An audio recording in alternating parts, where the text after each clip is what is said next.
មួយអត់ទេចង់តែធ្វើការនៃទុននិយមនៅបរោម៉ាស៊ីនត្រជាក់ប្រាក់ខែ2-300ប៉ុន្តែអ្នករៀនបច្ចេកទេសទៅជួសជុលទៅសាងសង់ទៅធ្វើជាងដៃជាងឈើទៅមើលរៀបចំផ្លូវទៅមើលអីទាំងអស់ច្រើនលើโลกនេះគេខ្វះតាំងពីជួសជុលម៉ាស៊ីនថែទាំមើលទាំងអស់ហ្នឹងគឺត្រូវការទីសញ្ញាបត្រតែ1ឆ្នាំ2ឆ្នាំជួនកាលអស់ច្រើន3ឆ្នាំ diploma ប៉ុន្តែចេញមកមួយខែ500ទៅ1000ដូច្នេះក្មួយត្រូវបដូរផ្នត់គណិតនេះទុននិយមស្គមម៉ាស៊ីនត្រជាក់ធ្វើឲ្យយើងជាតិពុលខួរក្បាលមកវិញធ្វើឲ្យយើងភ្លឺផ្លាំងសើដោយសារជាតិ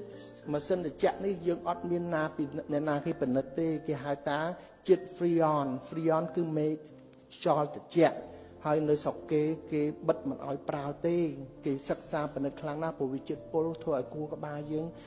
សើមិនសូវស្រឡះដូច្នេះហើយគឺយើងអត់ដឹងទេស្រុកខ្មែរស្អីក៏ប្រើដែរតែព្រោះយើងប្រទេសកំពុងអភិវឌ្ឍក្រោមការគ្រប់គ្រងរបស់ជិតខាងច្រើនក្នុងការសម្ពាធសេដ្ឋកិច្ចដូច្នេះហើយស្អីអន់ក៏មកស្រុកខ្មែរយើងដែរ